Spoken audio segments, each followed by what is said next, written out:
Mula sa La Trinidad, Benguet, sa pagdiriwang ng kanilang Strawberry Festival, ibinida ang ilang naglalakihan at matatamis na strawberries. Ang mga strawberry na ito, abay, higit pa sa piso ang laki.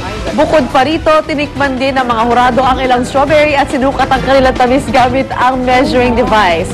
Sa mga susunod na araw, itatapok naman ang mga masasarap na produktong gawa sa strawberry. Strawberry jam! Ano pinag-usapan? Piso? Hindi. Wow. I think yung lumang piso naman. Oo. Lumang piso kanina ko para doon sa strawberry. Hindi kaya sa lumang piso yun? O baka pound? Pound. Blueberry. Okay. Sarap. Ayun ang nakuha. Yan, ang sarap. Send it over. Oh, bagyo tayo. Wow! Strawberry jam. Strawberry syrup. Ganun pala yung strawberry pag hindi ginawa ng tangkay. Mataas pala yung mahaba pala yung tangkay. At pinagbidaan naman ng mga Hollywood stars ang listahan ng sexiest celebrities ng Playboy magazine. Pasok daw sa top 27 ng Oscars Best Actress na si Natalie Portman.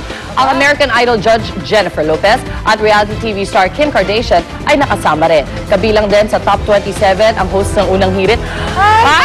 Ang hot mama na si Halle Berry at actress ng TV series na House na si Olivia Wilde. At syempre, hindi rin naman nagpahuli. Nagulat din kayo, di ba? Ang mga box office stars na sila Megan Fox, Angelina Jolie at Beyonce napasok din sa listahan ng sexiest celebrities. Nakita niyo ba si Connie pag nakatayo? Ay, teka lang ha. Hourglass ito. Kurba. Teka, magtutupis ako. Two-piece chicken. Two-piece chicken, Mari. Order mo rin kami. Isang bucket sa bucket. Extra rice.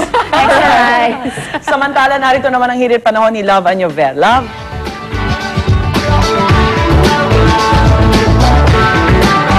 Good morning po sa inyo lahat. Ito na po ang ating hirit panahon. Wala naman po tayong namumuong sama ng panahon. Good news po yan para sa ilan nating mga kababayan.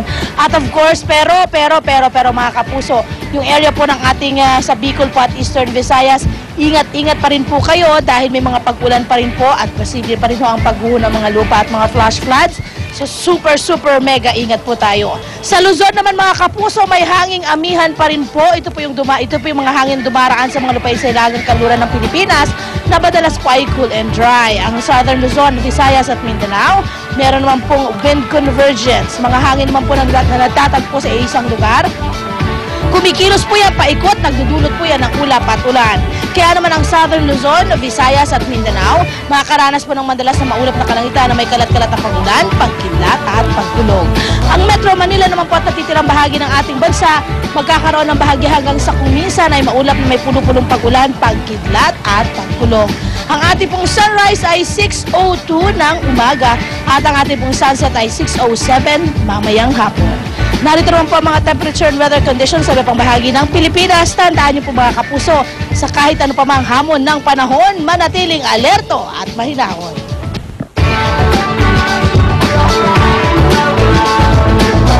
Eto naman mga kapuso, dapat talaga laging tayong I am ready. Sama-sama tayong maging handa sa pagdating ng anumang sakuna o trahedya. Eto, tuloy-tuloy ang pagsasagawa ng earthquake, tsunami at radiation drill ang Philippine Coast Guard.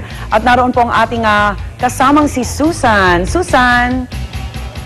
Rhea, good morning. Good morning din po mga kapuso-busod ng mga trahedya at mga kalamidad na tumama sa ating mga karatig bansa, lalo na po yung pinakahuli dito sa Japan, ay tuloy-tuloy din ang paghahanda ng ating mga otoridad. Ngayong umaga po, ipapakita namin sa inyo kung gaano ang paghahanda at gaano ba kahanda ang ating mga tauhan ng Philippine Coast Guard, ang kanilang mga volunteers, sakali magkaroon ng malakas na paglindol, pagtama ng tsunami, at pati na yung radiation drill. Bagamat sinasabi nila na malayo naman tayo ng radiation mula sa Japan, ay wala pa rin daw hong makakapagligtas sa atin, kundi ang sapat na kahandaan at kaalaman kung ano ang dapat nating gawin sakaling ito po ay mangyari sa ating lugar. So, ngayong umaga po, ipapakita natin dyan ang ginagawa nilang patuloy na pagsasanay, kanilang mga drill, exercises, pati na yung kanilang mga instrumento, yung kanilang mga equipment na ginagamit to make sure na kung dumating ang pagkakataon na kailangan nating mag-rescue ng ating mga kababayan sakaling magkaroon ng isang malaking kalamidad sa ating bansa, ay handang-handa po tayo. So, in a while, Papakita ho namin sa inyo kung paano ho ang gagawin nila dito,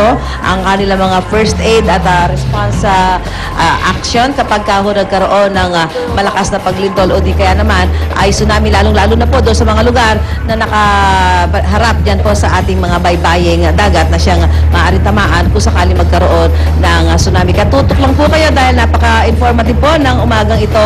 Papakita ho namin sa inyo kung gaano ang kakayahan ng ating mga rescuers, ng ating mga volunteers mula po rito sa Philippine Coast Guard. Balik po sa studio. Bukas po inaasahang tinatawag na Perry G o mas kilala sa tawag na supermoon phenomenon. Kaya naman ang mga scientists naghahanda na para obserbahan ito. At yan, binabantayan ngayon ni Monica na nasa Philippine Observatory sa UP Diliman. Go, Monica! Hi girls! Good morning at sa ating mga kapuso. Good morning din po sa inyo. Naku, tama yung sinabi nyo. Bukas na nga magaganap ang tinatawag nila na supermoon. Kaya naman today pumunta tayo dito nga sa Philippine Astronomical Observatory para alamin kung paano nga ba ang gagawin nila obserbasyon dyan sa tinatawag nga nila supermoon, na para sa ating mga kapuso na hindi alam kung ano ang supermoon. Ito po yung paglapit ng buwan sa ating mundo, sa ating planeta, at kaya naman bukas ay makikita natin na sobrang laki talaga ang magiging size ng moon. Pero bukod dyan mga kapuso, aalamin din natin dito sa kanilang lugar itong tinatawag nila na pinakamalaki daw na telescope na makikita sa ating bansa. At itong telescope na ito mga kapuso actually ay dinonate pa ng bansang Japan. Kaya naman sana iswertehin tayo mamaya sa ating pagsilip dyan dahil sabi nila iba't ibang klaseng planeta ang makikita dyan. Kaya mamaya subukan nating tingnan kung ano-ano yung mga planetang maaari nating masilip. At bukod dyan sa napakalaking telescope niya mga kapuso, tingnan din natin yung pinagmamalaki nilang mobile planetarium na pwedeng i-enjoy ng mga chikiting. Kaya mga kapuso, tutok lang dahil kakaiba talaga ang ating weekend getaway today. Bukod sa masaya na, ay very educational pa. Balik muna tayo sa studio. Alright, salamat Monica. Kaya huwag kayong bibitiw. Alamin ang mga bagong balita at impormasyon. Maging alerto at dapat maging I am ready. Sama-sama tayo dito lang sa mas pinalakas na morning show. Ito po ang Unang Hirit! Parang suwing pinaka-Del Power.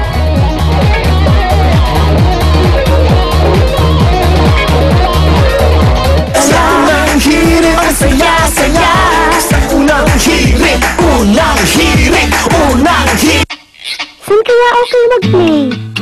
Pwedeng mag-swing sa park, o kaya doktor-doktoran sa room ko. Kahit saan pa yan, sira ang playtime pag KJ ang panahon. Suddenly uulan, suddenly iinit. Kaya si Bulilit, suddenly may sakit. Bigyan siya ng sapat na proteksyon. Ugaliin pa inumin ang inyong anak ng Celine. Araw-araw.